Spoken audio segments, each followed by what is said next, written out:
依撒意亞先知書43章16到21節，上主這樣說：他曾在海中開了一條路，在怒潮中闢了一條道。他曾使車馬軍隊和將領一同前來，沉沒後再未浮起，就此被消滅，像熄滅的燈芯一樣。你們不必追念古代的事，也不必回憶過去的事。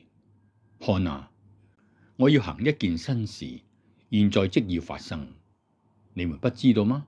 看啊，我要在荒野中開闢道路，在沙漠裏開掘河流。田野間的走獸、豺狼和鴕鳥都要讚美我，因為我在曠野中使水湧出，在沙漠裏使河流成渠，為把水賜給我所揀選的百姓喝，就是我為自己所造化的人民，好叫他們講述我的榮耀。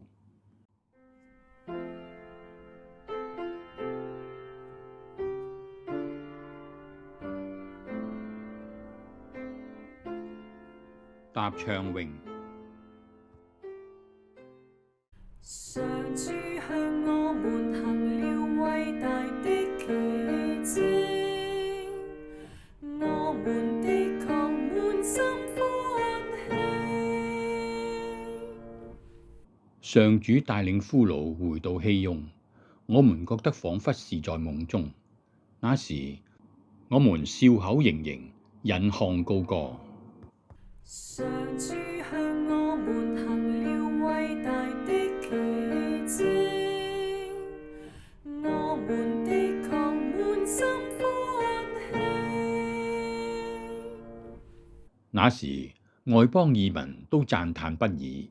上主向他們行了何等奇事！上主向我們行了偉大的奇蹟，我們的確滿心歡喜。上主向我們行了偉大的奇蹟，我們的確滿心歡喜。上主，求你轉變我們的命運，就像乃革布有流水的灌溉，那含淚播種的人必含笑獲享收成。上主向我們行了偉大的奇蹟，我們的確滿心歡喜。他們邊行邊哭，出去播種耕耘，他們載欣載奔，回來背着禾捆。上主向我們行了偉大的奇蹟，我們的確滿心歡喜。聖保祿宗徒致斐理伯人書第3章8到14節，弟兄姊妹們，我將一切都看作損失，因為我只以認識我主基督耶穌為至寶。為了他，我自願損失一切，拿一切當廢物，為賺得基督，為結合於他，為獲得那出於天主，基於信德的正義。這正義並非因為我遵守法律而獲得的，而是由於信仰基督而獲得的。我只願認識基督及他復活的德能，參與他的苦難，相似他的死。我希望也得到由死者中的復活。這並不是說我已經達到這目標，或已成為成全的人。我只顧向前跑，看看是否我也能夠奪得，因為基督耶穌已奪得了我。弟兄們，我並不以為我已經奪得，我只顧一件事，即忘盡我背後的，只向在我前面的奔馳，為達到目標，為爭取天主在基督耶穌內召我向上爭奪的獎品。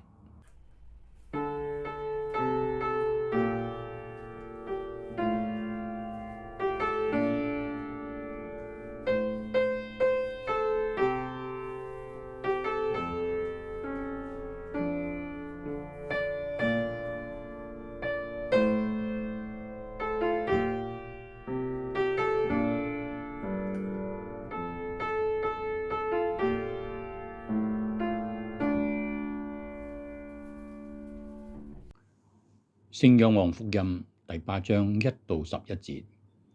那時候，耶穌上了橄欖山，清晨，他又來到聖殿，眾百姓都來到他跟前，他便坐下教訓他們。那時，經師和法利賽人帶來一個犯姦淫時被捉住的婦人，叫他站在中間，便向耶穌說：師傅，這婦人是正在犯姦淫時被捉住的。在法律上，梅瑟命令我們該用石頭砸死這樣的婦人。可是你說什麼呢？他們說這話是要試探耶穌，好能控告他。耶穌卻彎下身，用指頭在地上畫字。因為他們不斷地追問，耶穌便站起身來向他們說：你們中間誰沒有罪，先向他投石吧。耶穌又彎下身，在地上寫字。他們一聽這話，就從年老的開始到年幼的，一個一個地流走了，只留下耶穌一人和站在那裏的婦人。耶穌於是站起身來，向那婦人說：婦人，他們在哪裏呢？沒有人定你的罪嗎？那婦人說：主，沒有人。耶穌向那婦人說：我也不定你的罪，去吧，從今以後不要再犯罪了。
罪你不惜艱辛，和人類共度困苦。主，我要終生讚美你，直到永遠。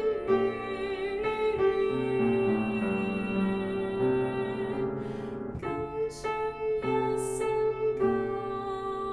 交給你，天父。更將一生獻於主，該因一切都求主所賜，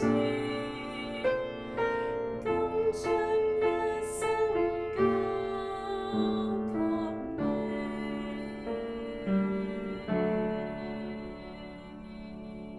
交給你。你好，你好，歡迎大家繼續研究每個主日嘅4個讀經。今日呢係四旬期第5主日，有一個非常非常吸引人嘅一個信息，一個中心思想。4篇讀經都講嗰樣嘢，你一定估唔到啊！通常人哋話宗教呢係好保守，宗教呢成日都講以前嘅嘢，或者講死咗之後嘅嘢，唔講現代，唔講呢個世界上明天。係啦，我知道人哋講呢啲嘢，你聽下今日嘅讀經日點樣講呢？佢已經定咗一個主題，當日以色列人充軍咗喺巴比倫70年之後呢，忽然間有一個好嘅消息，波斯王准你哋翻耶路撒冷，起翻耶路撒冷城，起翻聖殿，咁佢哋好開心。嗱，呢個以賽亞先知向嗰啲人啊，聽到呢個消息嘅人啊，咁樣講我話：你們不必追念古代的事，也不必回憶過去的事。看啊，我要行一件新事，現在即要發生。今日嘅主題呢，就係新。我哋香港人啊，好中意呢個字新，呢個好新嘅。幾多錢啊？冇所謂，係最新嘅。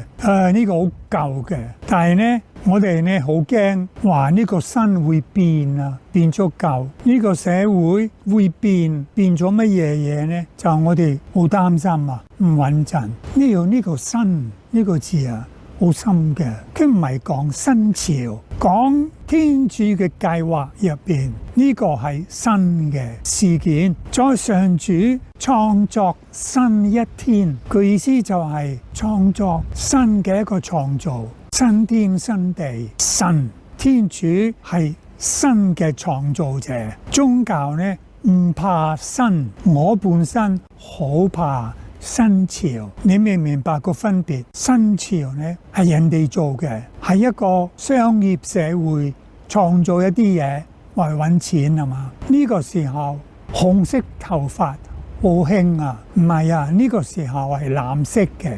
呢個時候咁樣嘅鞋，呢個時候係爛褲啊，最新嘅。呢個係新潮。好可能一個跟新潮嘅人啊，個思想非常之保守，非常之落後，唔生活喺呢個社會上。喺教會入邊都有呢個問題，一係有啲改變嘅嘢，新嘅嘢呢，教育唔安全。哇！而家天主經唔係在天我燈苦，點解會變啊？天主都會變啊！教宗而家預備緊一個主教會議，就係要更新呢個教會，會有好多新嘅嘢。好希望今日呢個4篇讀經幫你幫我咁深入新呢個字嘅意思啊，所以會接受天主事事都係新嘅，因為天主唔會變啊，永遠係新，係人變嘅。但係當人用信仰嘅眼光睇到天主嘅出現啦，佢都知道呢個係上主嘅安排，係上主創造嘅新一天，天主創新。所以我哋呢喺社會上叫做一個領導，領導唔可以怕新，但係領導亦都唔可以做一個新潮嘅人，因為新潮嘅人只不過代表一部分嘅人係皮毛嘅，新個心可能好舊，個思想係非常之舊。然後呢個以賽亞第二啊，呢個係第二啊，變咗一個詩人作詩。上主說：我會預備一條路喺沙漠入邊，會起一條路俾你哋行，我會行先，你哋跟我喺呢個新嘅路上邊，你會睇到，你睇下好靚，你會睇到沙漠忽然間有水湧出，有一條河流出嚟，成個沙漠會變作花園。呢個就係天主嘅新，唔係皮毛嘅，唔係時髦嘅新，係一個創造。嗰個答唱詠啊，將呢個新變咗一個禱文，一個祈禱啊，非常之美麗。上主向我們行了偉大的奇蹟。嗱，呢個奇蹟呢，外邦人都會睇到啊。在上主所創造嘅新有一個福傳嘅價值啊。那時外邦異民都會說，上主向他們行了何等奇事。所以呢，外邦人都見到上主嘅創造。呢個答唱詠尾嗰句說話都係美麗嘅，因為佢話上主嘅創造啊，通常入邊有痛苦，好似耶穌嘅十字架係最大嘅創造新嘅人類，但係付出好多痛苦。呢個聖詠126咁樣結束嘅話，佢話他們邊行邊哭，即係諗下以色列人從耶路撒冷行去做奴隸喺巴比倫，邊行邊哭，出去播種耕耘。但係呢個痛苦呢，只不過係一個播種，係一粒種子死咗喺泥土入邊，係痛苦嘅。但係呢，跟住呢，他們再因再奔，回來背着禾捆。佢哋呢一去嘅時候呢，好似農夫抌嗰啲種子係痛苦嘅，但係會死晒。但係你翻嚟嘅時候呢，已經背着禾捆，即係個結果係嗰個新嘅民族嘅自由嘅子民翻一個自由嘅國家。讀經義啊，聖保祿繼續發揮呢個主題，基督徒嘅生活每日係新嘅。點解呢？因為基督徒嘅生活係一個旅程，每日唔同嘅，唔係停留喺呢度，有一個目的地。聖保祿話，基督徒好似嗰啲喺運動場入邊賽跑，邊個找最快？但係佢哋呢咁多人啊，得一個得獎，其他就冇獎攞。但係我哋基督徒呢，可以一齊行，一齊每個人都得獎。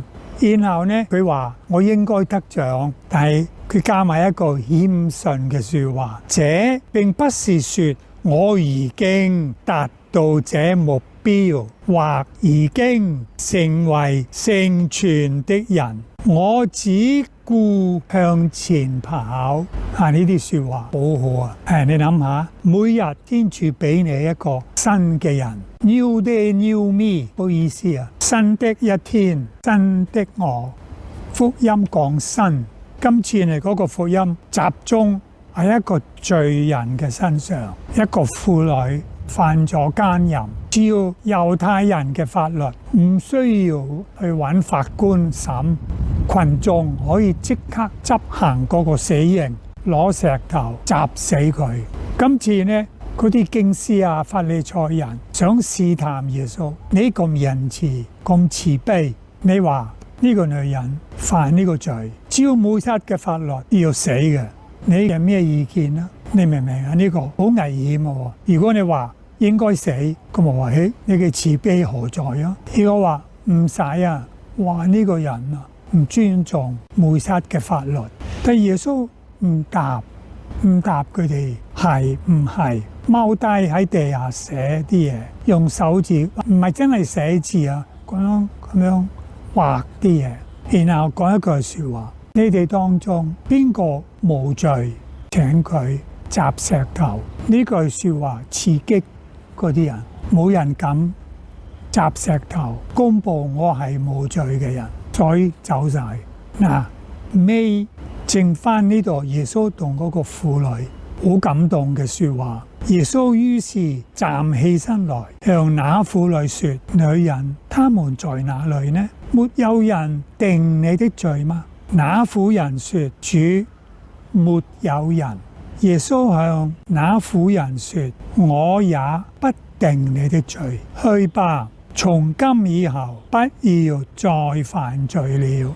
各位，天主係全能嘅，乜嘢都可以做嘅。天主行奇蹟，喺沙漠入邊創造一條路，10歲啊！佢一句說話即刻做到啊！但係全能嘅天主冇辦法改一個罪人嘅心，除非嗰個罪人願意。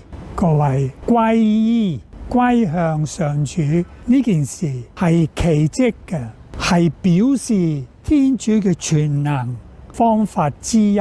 修和係天主嘅奇蹟，好難人可能達到修和嘅境界。